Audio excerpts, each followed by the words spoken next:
आज हम एक और बात आपसे ये कहना चाहते हैं कि सिख समुदाय के हमारे देश में जितने लोग हैं या अंतर्राष्ट्रीय स्तर पर भी जितने लोग हैं जो भारत से बाहर भी रहते हैं, उनमें से बहुत ही कम, मामूली से ऐसे लोग होंगे, बहुत ही कम संख्या में, जो खालिस्तान की बात को मानते होंगे, जो ये कहते होंगे कि खालिस्तान के नाम पर पंजाब को अलग देश बना दिया जाए या पंजाब को खालिस्तान बना दिया जाए।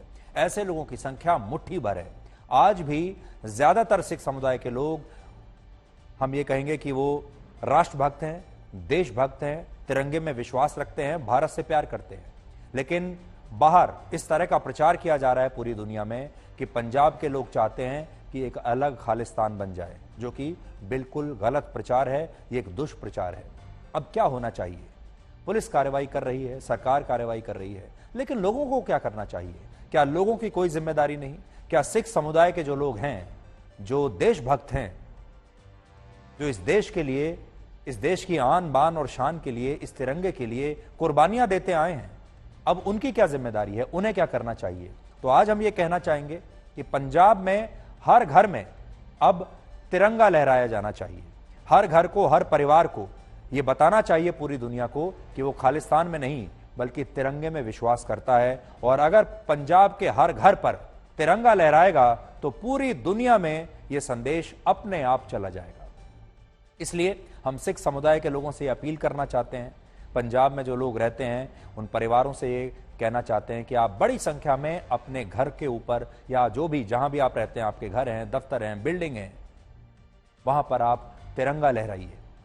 और ये पूरी दुनिया को भारत का और सिख समुदाय के लोगों का सबसे बड़ा जवाब होगा। अब इस सवाल पर आते हैं कि सिर्फ भारत के पंजाब को ही खालिस्तान बनाने की मांग क्यों हो रही है, और पाकिस्तान में भी तो पंजाब है।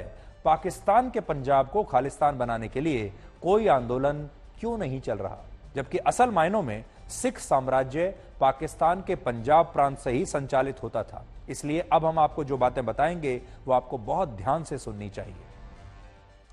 असल में खालिस्तान का अर्थ होता है द लैंड ऑफ खालसा, यानी खालसा के लिए एक अलग राष्ट्र या सिखों के लिए अलग राष्ट्र। खालसा की स्थापना सिखों के 10वें गुरु गोबिंद सिंह ने वर्ष 1699 में की थी, जिसके तहत खालसा का अर्थ प्योर यानी शुद्ध माना गया। लेकिन समय के साथ इस विचार के उद्देश्य बदलते चले गए और इसका राजनीतिकरण हो गया।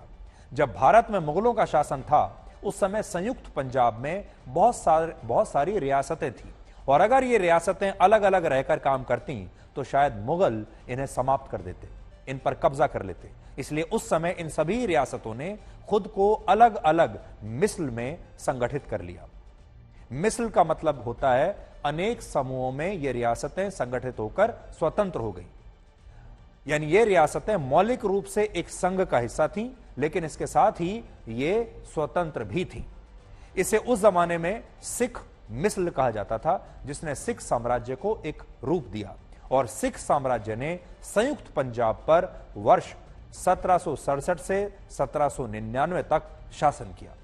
महाराजा रणजीत सिंह ने इस सिख साम्राज्य का नेतृत्व किया था और उनकी राजधानी थी लाहौर। यानी सिख साम्राज्य का शासन पाकिस्तान के पंजाब प्रांत और लाहौर से संचालित होता था। ये वो जगहें हैं जो आज पाकिस्तान में हैं, लेकिन जैसा कि आपको पता है 1947 से पहले भारत एक था, इसलिए तब ये संयुक्त भारत का हिस्सा था। इसके बाद भारत में अंग्रेजों का शासन खत्म हुआ और 1947 में जब भारत आजाद हुआ और फिर बंटवारा हुआ, तब संयुक्त पंजाब को भारत और पाकिस्तान के बीच बांट दिया गया। नोट करने वाली बात यह है कि उस समय संयुक्त पंजाब का 62% हिस्सा पाकिस्तान को मिला और भारत के हिस्से में संयुक्त पंजाब का सिर्फ 38% हिस्सा आया। क्षेत्रफल के हिसाब से देखें तो संयुक्त पंजाब 3.5 लाख वर्ग किलोमीटर के क्षेत्र में फैला था, जिसमें से 2,10,000 वर्ग किलोमीटर का इलाका पाकिस्तान को मिला और भारत को 1,40,000 वर्ग किलोमीटर का इलाका मिला। और जो लाहौर शहर सिख साम्राज्य की राजधानी था, वो शहर भी पाकिस्तान में चला गया। लेकिन इसके बावजूद पाकिस्तान में खालिस्तान की कोई मांग कभी नहीं होती, जबकि हकीकत में खालिस्तान अगर बनना है तो पाकिस्तान के पंजाब को ही खालिस्तान बनना चाहिए। कड़वा सच ये है कि इस खालिस्तानी साजिश के पीछे पाकिस्तान और आईएसआई है। इसलिए पाकिस्तान के पंजाब में कभी खालिस्तान की मांग उठती ही नहीं, क्योंकि ये पूरा जो प्लान है ये पाकिस्तान का ही है।